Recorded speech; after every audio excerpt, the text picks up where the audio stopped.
Nanak classes दोस्तों, Nanak classes के YouTube channel पे आपका स्वागत है। आज है 24 जुलाई 2020 और 24 जुलाई 2020 के जितने भी most important Rajasthan current affairs के क्वेश्चन बनते हैं आज हम उनका डिस्कस करेंगे। पूरा वीडियो ध्यान से देखना और लास्ट में मैं आपसे क्वेश्चन पूछूंगा जिनके जवाब आपको कमेंट बॉक्स में देने। दोस्तों वीडियो अच्छा लगे तो लाइक शेयर कर देना। अगर आप चैनल पर नए हैं तो इसको सब्सक्राइब कर लेना और सब्सक्राइब करने के बाद इसके पास लगे बेल आइकन के घंटे को दबा लेना। इसकी पीडीएफ आपको टेलीग्राम पर नानक क्लासेस स्टडी अड्डा ग्रुप बना हुआ है, वहां प्राप्त हो जाती है। तो स्टार्ट करते हैं आज के क्वेश्चन। तो 1000 लाइक का हम जो टारगेट रखते हैं, जल्द ही आपके सहयोग, आपकी सपोर्ट और आपके शेयर करने से ये जल्दी पूरा हो जाएगा। तो पहला क्वेश्चन देखिए, राजस्थान से भाजपा के राज्यसभा सांसद राजेंद्र गहलोत को किसके द्वारा शपथ दिलाई गई?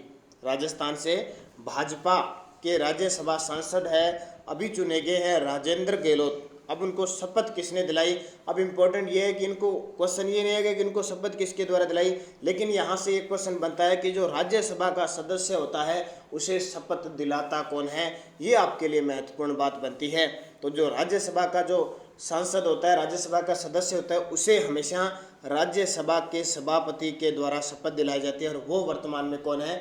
एम वेंकैया नायडू राज्यसभा के वर्तमान सभापति है। मुख्य तथ्य देखिए, भाजपा के एक तो प्रदेश उपाध्यक्ष हैं तथा राज्यसभा के निर्वाचित सांसद राजेंद्र गहलोत को उपराष्ट्रपति तथा पदेन राज्यसभा सभापति एम वेंकैया नायडू ने शपथ दिलाई। तो इम्पोर्टेंट आपके लिए यह बनता है, ये याद रखना कि राज्यसभा, अब आपसे पूछे कि ये पदेन राज्यसभा जो सभापति होता है, क्या ये राज्यसभा का सदस्य होता है? नहीं होता है, ध्यान रखना, क्योंकि जो उपराष्ट्रपति होता है उसी को ये पद दिया जाता है, ध्यान रखना। तो इम्पोर्टेंट क्वेश्चन बनता है, राज्यसभा हमारा जो उच्च सदन है। दूसरा प्रश्न देखिए, देश का पहला किडनी ट्रांसप्लांट करने वाले डॉक्टर, देश के पहले किडनी ट्रांसप्लांट करने वाले डॉक्टर जिनका हाल ही में निधन हो गया, ये बहुत इंपॉर्टेंट है। इन्होंने किडनी ट्रांसप्लांट की थी, पहले थे ये डॉक्टर, तो इनका हाल ही में निधन हो गया। Doctor SL. Tolani, doctor SL. Tolani का निधन हो गया। मुख्य तथ्य, राजस्थान का पहला किडनी वक्र जिसको कहते हैं ट्रांसप्लांट करने वाले यूरोलॉजिस्ट 67 वर्षीय डॉक्टर एस.एल. तोलानी का कोविड-19 की संक्रमण की वजह से निधन हो गया। हालांकि कोविड-19 होने के बावजूद ये इनकी रिपोर्ट पॉजिटिव होने के बाद ये स्वस्थ हो गए थे, लेकिन फिर भी इन्हें फेफड़ों में संक्रमण हुआ और इनकी मृत्यु हो गई। उन्होंने 1986 में देश का पहला किडनी ट्रांसप्लांट किया था। कब? 1986 में। और अब खुद स्वर्ग सिधार गए एस.एल. Tolani, doctor urologist. तीसरा देखिए, अयोध्या राम मंदिर बनाने के लिए, अयोध्या राम मंदिर जो बन रहा है, राजस्थान से लगभग कितने धार्मिक स्थलों से मिट्टी मंगवाई गई है? देखो, अलग अलग धार्मिक स्थलों से क्या मिट्टी मंगवाई जा रही है और वहाँ फिर उस मंदिर का निर्माण किया जाएगा। तो राजस्थान के लगभग 50 धार्मिक स्थलों से ये मिट्टी मंगवाई जा रही है। मुख्य तथ्य, अयोध्या राम मंदिर के निर्माण की आधारशिला 5 अगस्त 2020 को प्रधानमंत्री नरेंद्र मोदी रखेंगे। कब? 5 अगस्त को। साथ ही इस मंदिर के निर्माण के लिए राजस्थान से लगभग 50 धार्मिक स्थलों से मिट्टी मंगवाए जाने की घोषणा की गई है, जिनमें प्रमुख रूप से बता देता हूँ। अब देखो, जो न्यूज में प्रमुख रूप से है उनका एग्जाम में क्वेश्चन पक्का आएगा, सीधा सीधा जिला पूछेगा कि वो किस जिले में कौन सा मंदिर है। जैसे गोविंद देव जी का मंदिर, ये मंदिर आपको पता है जयपुर के अंदर है। बेणेश्वर धाम ये डूंगरपुर में है। मोती डूंगरी गणेश मंदिर जयपुर में है। गलता तीर्थ जयपुर में है, जिसको मंकी वैली कहते हैं। और खाटू श्याम जी सिक्कर में है। रानी सती मंदिर झुंझुनू में है। भरतरी मंदिर अलवर में है। सालासर बालाजी चूरू में है। और डिग्गी कल्याण जी दौसा के अंदर है। टोंक का डिग्गी कल्याण जी, दिशा में टोंक का डिग्गी कल्याण जी। तो ये चीज़ें सारी यानी न्यूज इनमें आ रही है। टोटल 50 है, छोटे मोटे और सारे भी है, हो सकता है उनके नाम भी आए। तो इनको याद रखना है किन जिले के अंदर है, बस इतना क्वेश्चन या इनसे संबंधित क्वेश्चन पूछा जा सकता है एग्जाम में, क्योंकि जो चर्चित करंट में होता है उसी की ज्योग्राफी, हिस्ट्री, पॉलिटिकल होती है, हमेशा ध्यान रखना। तो अयोध्या राम मंदिर, ये आपको पता है फैसला आया था 67 पॉइंट कुछ एकड़ में ये जगह है। और अयोध्या किस नदी के किनारे है? तो ध्यान रखना, अयोध्या सरयू नदी के किनारे स्थित है।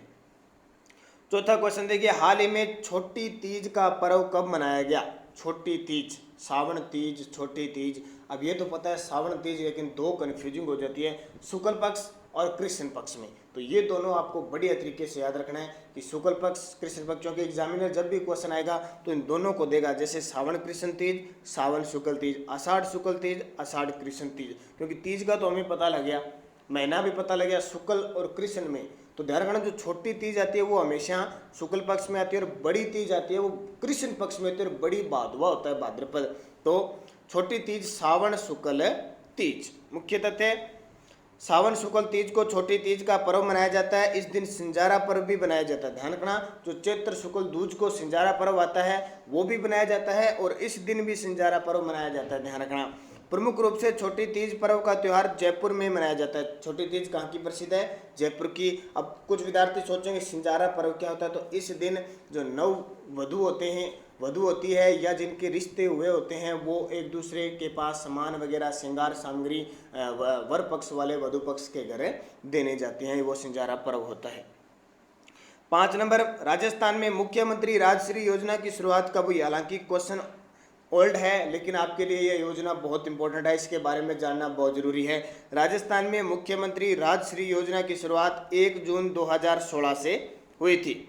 मुख्य तथ्य, तो मुख्यमंत्री राजश्री योजना पूर्व नाम था इसका शुभ लक्ष्मी योजना। ये ध्यान रखना, इसकी जो शुरुआत हुई थी 1 जून 2016 से हुई थी। उद्देश्य क्या है? बेटियों को जन्म से लेकर उच्च शिक्षा तक आर्थिक प्रोत्साहन देना। उच्च शिक्षा तक आर्थिक प्रोत्साहन देना और उच्च शिक्षा तक यानी 12वीं क्लास तक इन्हें प्रोत्साहन देना, और जो राजकीय विद्यालयों में पढ़ती हो उन्हें प्रोत्साहन राशि। तो अभी देखते हैं कैसी राशि देती हैं। इस योजना के तहत लाभान्वित होने वाली बालिकाओं को जन्म से लेकर 12वीं कक्षा तक उत्तीर्ण करने तक अलग अलग किस्तों में कुल 50,000 की राशि दी जाती है। यह राशि राजकीय विद्यालयों में अध्ययनरत तक दी जाती है, यानी अगर राजकीय विद्यालयों में आप पढ़ते हो तो ये आपको राशि मिलेगी। जैसे देखो, जन्म होने पर, जीवित रहने पर 2500 रुपये दिए जाते हैं। 1 वर्ष पर या तथा 1 वर्ष तक वो टीकाकरण जो भी करवाए जाते हैं वो शर्त पूरी करते हैं तो फिर 2500 रुपये मिलते हैं। पहली कक्षा में वो बच्ची प्रवेश करती है तो उसे 4000 रुपये सहायता राशि दी जाती है, यानी राजकीय विद्यालय में अगर उसको प्रवेश दिलाया जाता है। 6ठी कक्षा में प्रवेश करेगी तो उसे 5000 रुपये, 10वीं कक्षा में प्रवेश करेगी उसे 11,000 रुपये मिलेंगे और 12वीं कक्षा में अगर उत्तीर्ण हो जाएगी तो 25,000 की प्रोत्साहन राशि, यानी कुल मिला के 50,000 की राशि उपलब्ध करवाई जाती है। 6ठा क्वेश्चन देखिए, इस साल दिसंबर में होने वाला नोबेल पुरस्कार समारोह कोविड-19 के चलते रद्द कर दिया गया। इससे पहले यह कब रद्द हुआ था? एक ही बार और पहले रद्द हुआ था, अब इसको रद्द कर दिया 2020 वाला। हालांकि घोषणा की जा सकती है लेकिन दिए नहीं जाएंगे, सम्मेलन नहीं होगा, बड़ा जो पुरस्कार समारोह होता है बहुत बड़ा, वो नहीं होगा। तो 1956 में पहले ये रद्द हुआ था। मुख्य तथ्य, 1956 में अंग्रेजी क्रांति में हुए दमन के चलते इसे रद्द किया गया था। अब ये दूसरी बार है जब इतना बड़ा पुरस्कार समारोह रद्द किया गया है।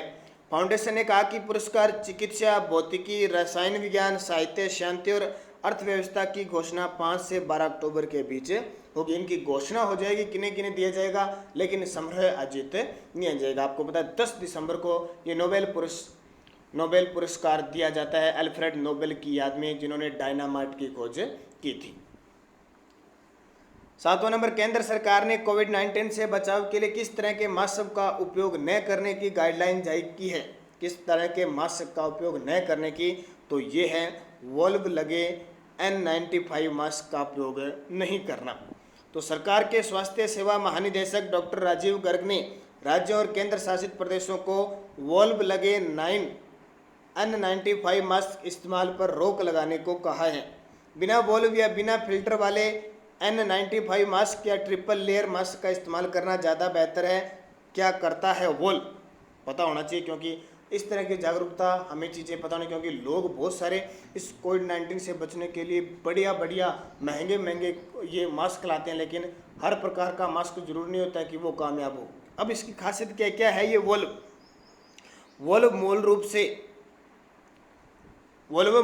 एक वन वे वॉल्व है जो केवल पहनने वाले व्यक्ति की रक्षा करता है और बाहर आने वाले एरोसोल को फिल्टर नहीं करता है।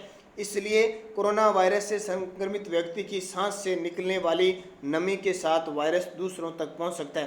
देखो जिसने ये लगा लिया ये मास्क, तो इससे क्या होगा, उसकी तो सुरक्षा हो जाएगी, लेकिन जो वो संक्रमित है या कुछ है उससे वो जो बाहर निकलेगी, सांस से बाहर निकलेगी, वो जो संक्रमण होगा वो बाहर जाके बाहर पिघलेगा, उसको सोखेगा नहीं, इसलिए दूसरा संक्रमित होने के चांस रह जाते हैं। जब वॉल्व तत्काल परिवेश में अनफिल्टर सांस हवा को छोड़ता है, यह समस्या सबसे ज़्यादा वो पैदा कर सकते हैं जिन्हें बुखार, शरीर में दर्द, खांसी आदि का कोई सिम्टम नहीं होता है। दूसरी ओर बिना वॉल्व वाला मास्क वायरस को फैलने नहीं देगा, ध्यान रखना। तो बिना वॉल्व का N95 यूज करना, ये यूज नहीं करना जो बताया जा रहा है, इसलिए आपको जागरूक होना चाहिए। क्वेश्चन आपको स्पेशल दिया है। भारतीय सेना ने गाइडेड मिसाइल नाग के अपडेटेड वर्जन का सफल परीक्षण किया, इसका नया नाम बताइए। भारतीय सेना ने गाइडेड मिसाइल नाग के अपडेटेड वर्जन का सफल परीक्षण किया है, तो उसका नाम है ध्रुवास्त्र। क्या नाम है? ध्रुवास्त्र उसका नाम है। ध्रुवास्त्र सेना के बेड़े में पहले से शामिल नाग मिसाइल का अपग्रेडेड वर्जन है। इसका परीक्षण ओडिशा के बालासोर में हुआ। यह 7 किलोमीटर के दायरे में दुश्मन के टैंकों को निशाना बना सकती है। 7 किलोमीटर। पिछले साल थार के रेगिस्तान में एंटी टैंक मिसाइल नाग की 3rd जनरेशन का 12 दिन टेस्ट किया था। यह फायर एंड फारगेट सिस्टम पर काम करती है, यानी इसे दागे जाने के बाद फिर कोई कमांड की जरूरत नहीं होती है, ये स्टिक निशाना साथी है। देखो बहुत ज़बरदस्त तरीके की इस मिसाइल का नाग की जो एंटी वर्जन तो जो तैयार किया है जनरेशन, वो बहुत इंपॉर्टेंट है। लगातार भारत सरकार इसमें प्रयासरत है, कोशिश की जा रही है कि सुरक्षा की दृष्टि से किसी भी प्रकार का जोखिम न उठाया जाए। पिछले वीडियो का क्वेश्चन था राजस्थान का पहला CBRN सेंटर कहाँ खोला जाएगा, तो आपका सभी विद्यार्थियों का जवाब था कोटा। सभी विद्यार्थियों को हार्दिक शुभकामनाएं इस क्वेश्चन के लिए। और एक बहुत ही इंपॉर्टेंट आपके लिए क्वेश्चन था राजस्थान में अब तक कितनी बार राष्ट्रपति शासन लग चुका है, तो सभी विद्यार्थियों का जवाब भी 4 था। अब मैं बताता हूँ 4 बार लगा कब। पहली बार लगा 13 मार्च 1967 से 26 अप्रैल 1967 तक लगा। इस समय हमारे मुख्यमंत्री थे मोहनलाल सुखाड़िया और राज्यपाल थे संपूर्णानंद। धारणा कब कब लगा? 13 मार्च 1967 से 26 अप्रैल 1967 तक मुख्यमंत्री मोहनलाल सुखाड़िया और राज्यपाल संपूर्णानंद। दूसरा देखिए, दूसरी बार राष्ट्रपति शासन कब लगा, बहुत इंपॉर्टेंट है, एग्जाम में पूछा जाता है। 30 अप्रैल 1977 को, 30 अप्रैल 1977 से 21 जून 1977 तक लगा। 30 अप्रैल 1977 से 21 जून 1977 तक लगा। उस समय मुख्यमंत्री थे हरिदेव जोशी। कौन थे? हरिदेव जोशी। और जो कार्यवाहक राज्यपाल थे उस समय वेदपाल त्यागी। 1977 में यह राजस्थान उच्च न्यायालय के मुख्य न्यायाधीश पद पर थे, ध्यान रखना। और ये कार्यवाहक राज्यपाल के रूप में काम किया था किसने? वेदपाल त्यागी ने। तीसरी बार कब लगा? ये चारों ही इंपॉर्टेंट। 16 फरवरी 1980 से लेकर 5 जून 1980 तक लगा। 16 फरवरी 1980 से लेकर 5 जून 1980 तक।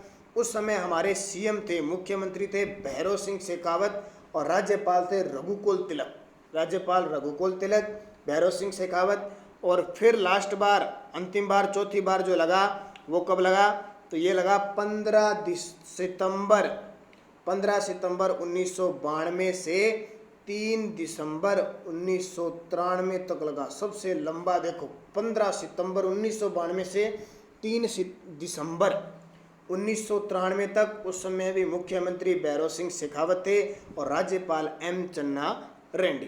तो राज्यपाल याद करोगे तो कैसे? संपूर्णानंद, वेदपाल त्यागी, रघुकुल तिलक और M चन्ना रेड्डी। और मुख्यमंत्री याद करोगे तो मोहनलाल सुखाड़िया, फिर हरिदेव जोशी, फिर दोनों में भैरव सिंह शेखावत। पहली बार 1967, फिर 77, फिर 80 और फिर 92। ऐसे भी सिद्धसन भी पूछा जा सकता है। तो ये बहुत इंपॉर्टेंट था, इसलिए मैंने आपको क्वेश्चन दिया। अब वीडियो के लास्ट में मैं आपसे क्वेश्चन पूछता हूँ जिनके जवाब आपको कमेंट बॉक्स में देने हैं। भारत में उपभोक्ता संरक्षण अधिनियम 2019 कब से लागू हो गया? 20 जुलाई 2020, 21 मार्च 2020, 22 जुलाई 2020, 18 जुलाई 2020। और एक क्वेश्चन, केवलादेव राष्ट्रीय उद्यान को विश्व विरासत सूची में कब शामिल किया गया? केवलादेव राष्ट्रीय उद्यान को विश्व विरासत सूची में कब शामिल किया गया? 2013, 2010, 1983, 1993। सही जवाब देने हैं। तो ये थे most important Rajasthan plus India current affairs के क्वेश्चन। इसकी पीडीएफ आपको टेलीग्राम पर नानक क्लासेस स्टडी अड्डा ग्रुप में मिलेगी। वीडियो को ज़्यादा से ज़्यादा शेयर करना और लाइक कर देना सारे विद्यार्थी। जो 1000 टारगेट है हमारे लाइक का, जल्द वो पूरा हो सके। तो धन्यवाद। जय हिंद, जय भारत।